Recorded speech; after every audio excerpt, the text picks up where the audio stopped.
Bismillahirrahmanirrahim. Assalamualaikum warahmatullahi wabarakatuh. Alhamdulillahilladzi hadana li hadza wa ma kunna linahtadiya laula an hadana Allah. Allahumma shalli wa sallim wa barik ala sayyidina maulana Muhammadin wa ala alihi wa sahbihi ajma'in. Subhanaka la ilma lana illa ma 'allamtana innaka antal alimul hakim. Rabbi syrah li sadri wa yassir li amri wa hlul 'uqdatam min lisani yafqahu qawli. Amma ba'd. Ya, sama-sama kita hormati DKM Mushola Nur Falah, Ustaz Sidik, PRT Acang, Bapak RT Isribal, dan bapak-bapak yang lain yang tidak kami sebutkan satu persatu, namun tidak mengurangi rasa hormat dan ta'zim kami. Bersyukur kita pada Allah SWT. Alhamdulillah sampai saat ini Allah masih memberikan berbagai macam nikmat, nikmat iman, nikmat sehat walafiat, nikmat keberkahan dan panjang umur. Mudah-mudahan nikmat-nikmat yang Allah titipkan, Allah percayakan kepada kita sampai saat ini dapat kita gunakan dengan sebaik-baiknya dalam rangka kita mencari bekal untuk menghadap Allah, dalam cari keridhaan Allah Subhanahu wa taala sampai nanti kita menghadap pada Allah dalam keadaan husnul khatimah. Amin ya rabbal alamin. Salawat dan salam semoga tercurah pada junjungan Nabi besar Muhammad sallallahu alaihi wasallam, pada keluarga, para sahabat. Mudah-mudahan kita termasuk umatnya selalu istiqomah menjalankan perintah dan menjauhi larangan-larangannya. Jamaah sekalian, pada pagi hari ini kita akan melanjutkan pembahasan kita. Sebelumnya kita sudah membahas tentang rukun wudu. Yang kedua kita juga lanjutkan dengan sunnah wudu. Pada kesempatan pagi hari ini kita akan membahas tentang yang membatalkan wudu. Ini kan kadang-kadang masih banyak orang yang belum mengerti apa saja yang membatalkan wudu. Ada yang beranggapan kalau udah wudu kemudian makan maka batal, katanya begitu. Ya, maka pada kesempatan hari ini kita akan membahas apa saja sih yang dapat membatalkan wudu. Bismillahirrahmanirrahim. Faslun fi nawaqidil wudu al-musammat aidan bi asbabil hadats. Pasal ini yaitu tentang hal-hal yang dapat membatalkan wudu atau juga disebut dengan sebab-sebab hadas. Ya. Nanti juga akan dibahas tentang hadas. Hadas itu ada hadas kecil, ada hadas besar. Ya. Walladzi yunqidu ayyubtilu al-wudu sittatu asya. Adapun yang dapat membatalkan wudu itu ada 6 perkara. Nih, kita ingat-ingat nih apa saja yang dapat membatalkan wudu. Di sini dijelaskan yang dapat membatalkan wudu itu ada 6 perkara. Ahaduha, nomor 1, yang pertama atau salah satunya, yang pertama adalah ma kharaja min ahadis sabilain. Yang pertama yang dapat membatalkan wudu itu adalah apa-apa yang keluar dari salah satu dari 2 jalan, kubul wa dubur, dari depan maupun dari belakang. Dari depan namanya kubul, dari belakang dubur namanya. Jadi apapun yang keluar dari salah satu jalan, dari salah satu 2 jalan, baik dari depan kubul ataupun dari dubur di belakang, ya, itu yang keluar itu dapat membatalkan wudu. Ya, jadi kalau orang sudah dalam keadaan wudu, ya, kemudian keluar sesuatu dari depan, ya, ataupun dari belakang, kanal khariju ka baulin aw ghaitin, baik yang keluar itu seperti yang sudah terbiasa keluar, yang sudah umumnya keluar dari depan, yaitu kencing, pipis, dari belakang goit, ya kalau bahasa kita sekarang buang air besar, BAB, buang air besar. Itu yang umum, yang lumrah keluar itu, ya kan? Dari depan keluar kencing, batal.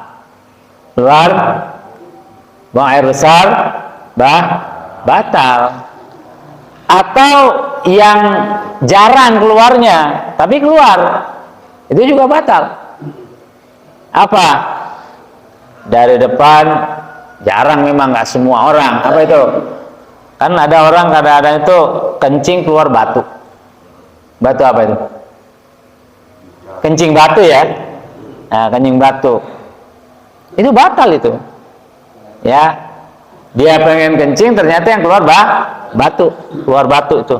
Kencing batu namanya. Itu batal. Itu kan jarang. Nggak semua orang. Tapi kalau itu keluar, batal. Atau apa? Darah yang keluar dari dubur, dari belakang. Apa itu biasanya dari belakang? Wasir. Keluar darah. Ya kan? Kalau orang udah parah itu wasirnya, dia duduk aja bisa keluar itu darah. Ya kan? Udah parah tuh. Ambeien, kalau bahasa itu ambeien. Berarti keluar darah dari belakang. Itu batal. Ya. Jadi yang membatalkan wudu itu yang pertama adalah apa-apa yang keluar dari salah satu dua jalan, dari depan maupun belakang. Baik yang keluar itu ya yang terbiasa keluar seperti dari depan kencing, dari belakang buang air besar, atau yang jarang, dari depan keluar batu, kencing batu, keluar batu, ya. Atau dari belakang keluar darah, wasir. Ya. Tapi kadang-kadang ada juga yang udah parah kencingnya keluar darah, ada juga ya, udah parah itu, ya. Padahal itu kecil banget tuh batu yang keluar itu sakitnya luar biasa. Berarti organ tubuhnya udah ada penyakitnya. Itu yang pertama. Jadi apapun yang keluar, termasuk buang angin, ya. Ini kan buang angin dua macam. Ada yang buang angin itu namanya ada suaranya, ya. Dalam istilah bahasa Arab tuh beda. Kalau buang angin, kalau kita sebut kentut, kalau ada suaranya bunyi pret, nah, itu namanya durot. Apa? Durot. Kentut tuh bunyi, PI kentut bunyi pret, nah itu namanya durot. Ya. Sampingnya Jamal, nggak bunyi, tahu-tahu baunya rebeng. Itu namanya fusa. Fusa. Ya. Nah, kadang-kadang itu orang nggak ketahuan, tahu-tahu baunya aja. Itu namanya fusa. Ya, masih mending nggak ketahuan ya, cuman baunya doang. Tapi kalau ada juga orang yang duduk tiba-tiba bunyi pret, pret, pret, nah itu namanya durot namanya. Ya, dan ternyata setan juga terkentut-kentut itu. Kalau mendengar ada orang azan, itu setan lari tunggang langgang terkentut-kentut. Itu ada hadisnya. Maka nggak disunahkan itu kita azan. Ada angin kencang kita azan. Petir nyambar-nyambar azan. Ada bakaran kita azan. Maka setiap azan 5 waktu, ketika azan setan kabur lari terbirit-birit sampai terkentut-kentut. Ya. Jadi kentut batal itu. Baik kentut yang namanya ada suaranya ataupun tidak. Yang ada suaranya namanya durot. Kalau nggak ada suaranya namanya fusa, gitu. Ya. Tapi kadang-kadang malah lebih bau yang nggak ada suaranya ya. Tiba-tiba nih bau kompos apa bau Jamal kentut nih. Nah, bau banget itu. Ya. Ya. Ya, makanya kita udah tahu tuh. Itu yang pertama. Ya. Kemudian yang kedua, ya, an-naumu ala ghairi hayatil mutamakin. Ya. Yang kedua adalah an-naumu ala ghairi hayatil mutamakin. Tidur dalam keadaan ya duduk yang nyaman. Ya. Misalnya gini nih. Aku udah contohin. Kadang-kadang kan kita sambil nunggu ya, sambil nunggu qomat atau sholat Jumat, yang sering kan lo Jumat kan panjang itu ya, khutbahnya panjang, baca ya kan, datar suaranya, tidur nyenderan gini nih, nyenderan. Ini namanya mutamakin, nyaman dia duduk gini. Atau dia tidurnya kadang ada yang sampai tidurnya begini nih. Nah gitu. Atau tidurnya itu dipakai ini.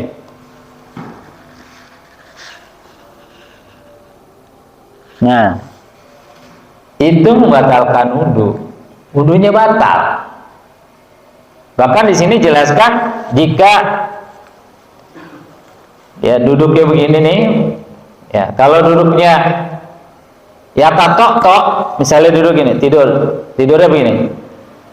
Nah, itu kan nggak nyaman ya, itu nggak batal. Tapi kalau udah tidurnya nyaman, apalagi sampai ngorok, sampai ngiler, nah itu batal udah. Ya, makanya jangan sampai nyender. Karena emang Jumat itu enak tiang, deket tiang tuh, paling enak itu. Udah duduk di pojok, di tiang, panas, khutbahnya panjang, lama, udah dah. Ya kan? Masya Allah. Yang khutib baca kakek-kakek. Alhamdulillah, Alhamdulillah. Asal tidur di belakang ini nih, batal itu, batal, ya, batal.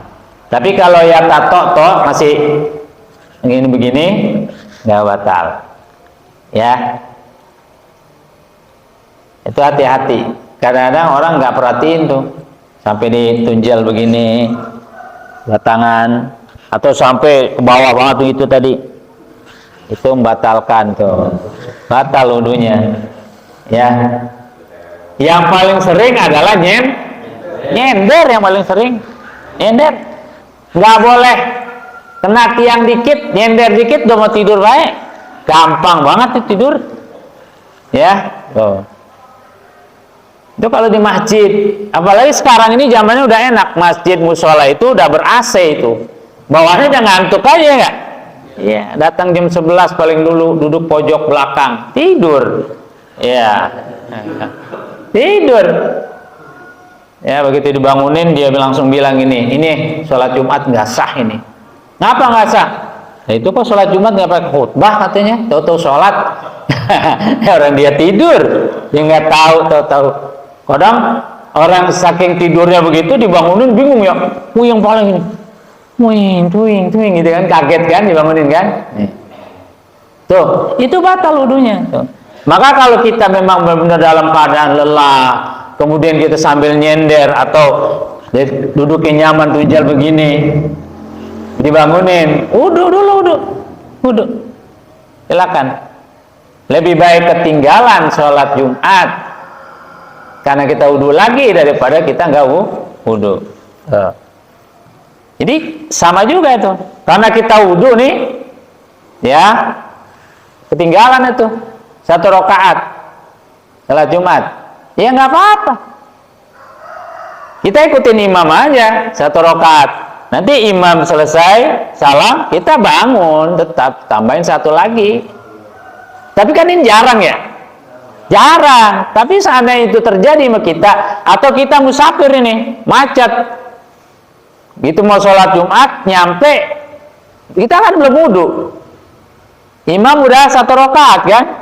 Nah begitu kita wudhu selesai, mau sholat, dia masuk rakaat kedua, tetap kita ikutin imam, jangan nyusul. Ini kadang-kadang banyak orang yang nggak ngerti. Sholat maghrib misalnya atau isya, dia telat nih, dia datang, ya imam sudah mau rakaat kedua atau rakaat ketiga, dia nyusul Allahu Akbar, Allahu Akbar, Allahu Akbar. Akhirnya ntar salamnya bareng. Enggak begitu, ya kan? Ada yang gitu kan ya? nyusul dia. Lah kok dia udah telat, dia masbuk, kenapa salamnya bareng? Gitu.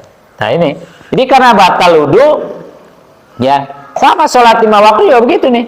Begitu kita sholat baru 1 rakaat bareng imam, batal. Ya udah batalin wudu. Balik lagi, berarti kita jadi masbuk. Jangan nyusul, jangan ngebut nyusul. Ya.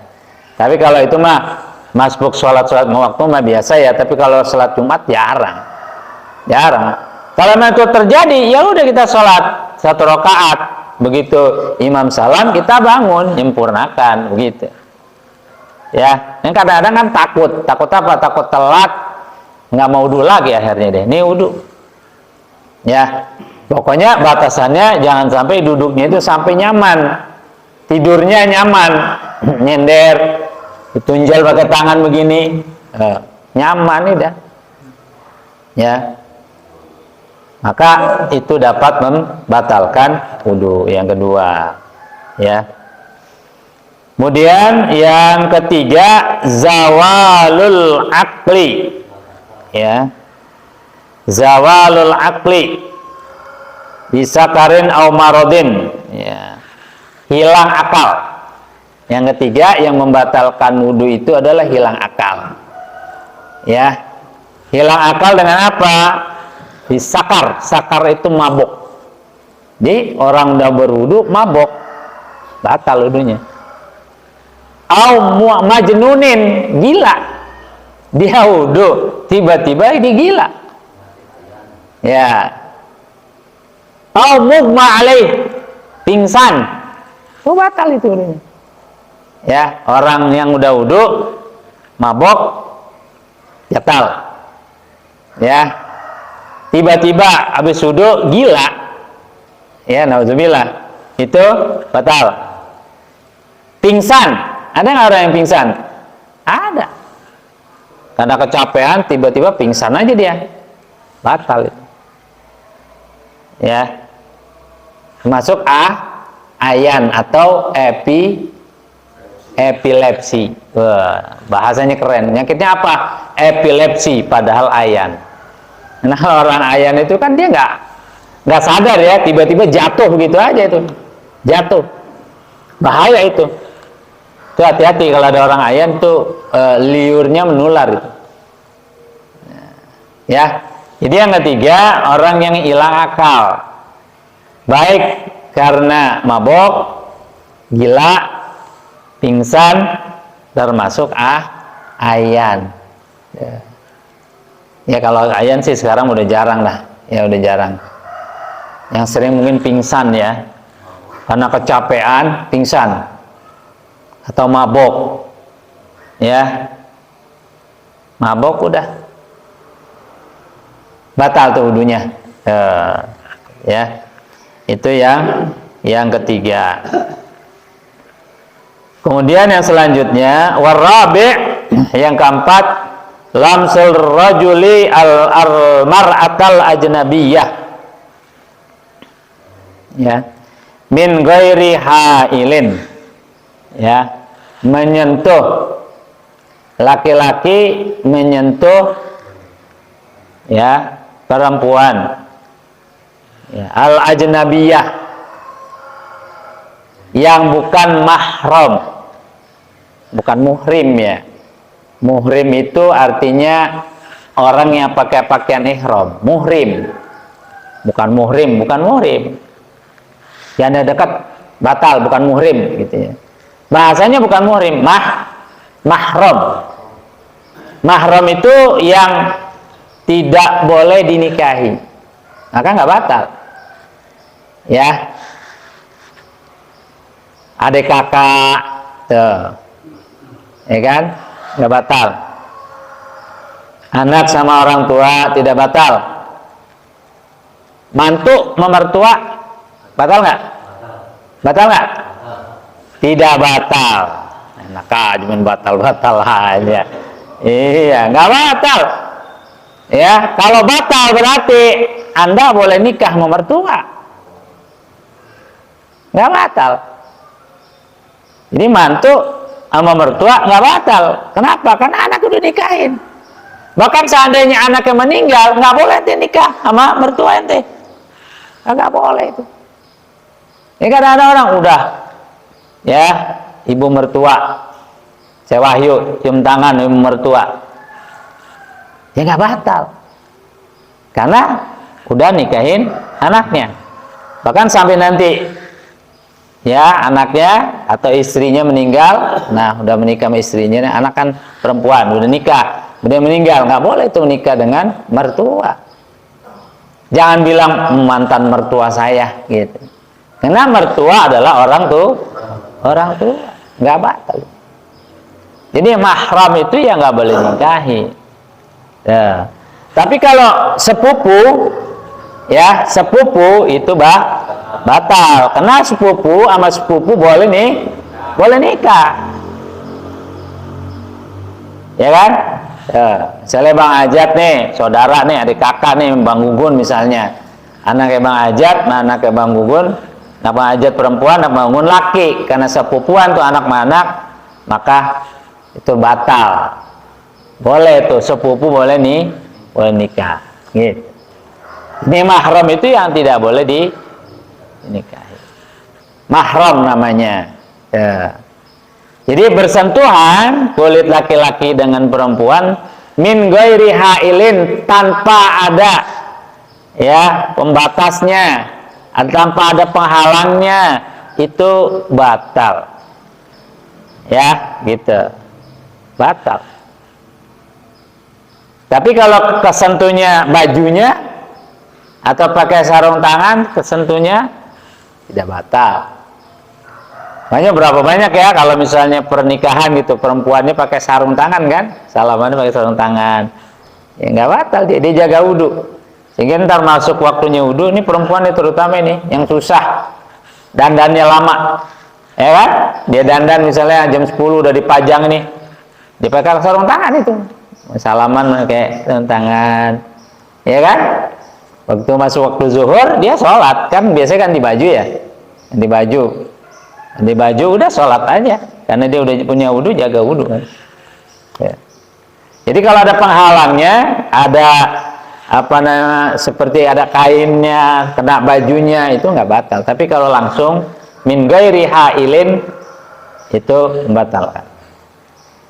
Ya, memang ada mazhab yang tidak batal. Ya, suami istri tidak batal gitu ya.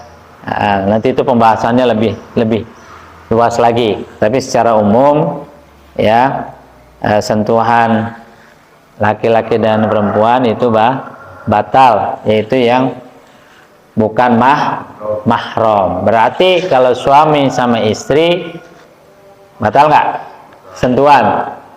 Batal. Karena kalau nggak batal berarti istri nggak boleh dinikahin kan, istri itu bukan mahram. Bahasanya adalah harim aneh kalau bahasa orang Habib, orang Arab ini. Harim ente di mana asalnya? Harim, ya, istri. Ya, jadi sama istri itu batal. Ya. Kenapa? Karena istri boleh dinikahi. Ya. Makanya termasuk kita punya bibi, punya paman, nggak batal, karena ponakan sama bibi, ponakan sama paman nggak boleh nikah, nggak boleh, ya. Makanya harus jelas tuh siapa saja yang jadi mahram. Kalau mahram berarti tidak batal, ya. Tapi kalau bukan mahram itu batal. Kalau sentuhannya tidak ada penghalangnya, ya, tidak ada membatasnya. Makanya ada juga kadang-kadang itu habis sholat, ya kan, istrinya cium tangan suaminya, dia pakai mukena kan, ya, dicium, mukena. Kalau ada penghalangnya, yang penting tidak batal. Kalau tidak ada penghalang, langsung sentuhan begini itu batalkan wudhu. Ya. Itu yang keempat.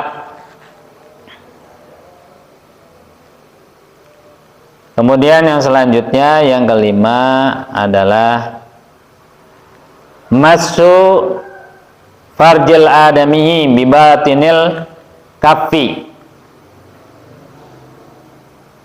menyentuh kemaluan, baik kemaluan sendiri maupun kemaluan orang lain, bibatinil kaffi, itu dengan ini ya, apa ini namanya, telapak tangan ini kan. Jadi kalau menyentuh kemaluan dengan telapak tangan, baik kita lagi biasa kan kalau habis mandi mau pakai kain, nah udah wudu ya, mau pakai kain, kesentuh kemaluannya dengan telapak tangan. Nih batinil kafi, ini telapak tangan, bukan ini namanya batinil kafi ya, telapak tangan. Kita mau pakai kain atau kita mau pakai celana dalam, kemudian kena ini, itu batal wudunya. Atau kita habis selesai wudu, ya kan, kita pakai anak kita celana, ya kan, pakai celana, gitu kan, kena baluannya dengan telapak tangan, maka wudunya batal ya. Baik kemaluan sendiri atau kemaluan orang lain kena dengan telapak tangan, makanya batal ya. Ini hati-hati itu kita habis mandi, kita mau pakai baju karena buru-buru kan ya, buru-buru set-set, kena dengan telapak tangan, maka wudunya batal ya. Kemudian yang keenam adalah wamasu halaqati duburihi. Yang keenam itu yang batalkan wudu adalah menyentuh halaqati dubur ya, bagian belakang kan ada halakonya itu ya, lingkaran dubur yang belakang kena. Itu tadi ketika habis mandi udah wudu mau pakai anduk gitu ya, sampai ke belakang ngelap-ngelap, kena halaqati dubur, lingkaran dubur yang belakang dengan telapak tangan, maka itu wudunya batal. Atau kita habis mandi, kita udah wudu, kemudian kita pakaiin baju tuh, atau mandiin anak, kemudian pakaiin anduk, ya kan, bersihin, pakaiin bedak yang masih kecil, kena halaqati dubur, yang lingkaran dubur belakang dengan tangan, telapak tangan ini, maka wudunya menjadi batal. Itulah 6 yang menyebabkan wudu kita batal gitu. Anda nggak tadi yang membatalkan wudu kalau habis wudu makan batal, ada nggak? Nggak ada. Habis wudu ngopi batal nggak? Nggak ada ya, nggak ada. 6. Ingat-ingat, apa tadi yang pertama?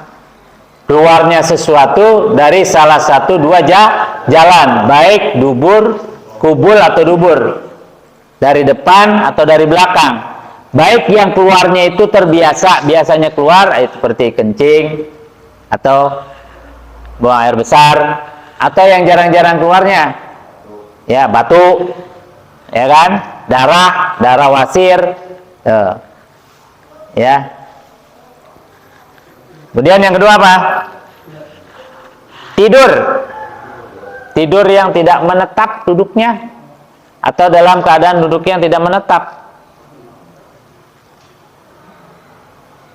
Tidur yang nyaman lah, bahasa kita yang nyaman. Tidur yang dalam duduknya nyaman, menetap begini, ini kan nyaman ya. Tapi kalau dia ya tok begini, masih bergerak begini, makanya kalau tidur nggak apa-apa begini aja, nggak usah ditopang begini. Jadi tidur yang duduknya merasa nyaman itu bisa membatalkan. Jadi kalau ditopang kan nyaman ini ya, nggak goyang-goyang ya. Tapi kalau masih begini gitu, itu kan tidak nyaman. Apalagi nyender itu kan nyaman itu berarti batal wudunya gitu ya.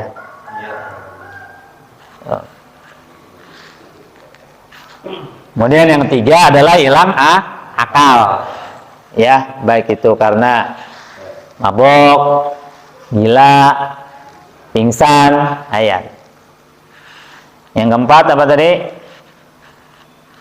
Menyentuh, bukan, laki-laki menyentuh perempuan tanpa ada pembatasnya, ya, ajnabiyah yang bukan mahram. Yang kelima, menyentuh kemaluan manusia, baik kemaluan sendiri maupun orang lain dengan telapak tangan.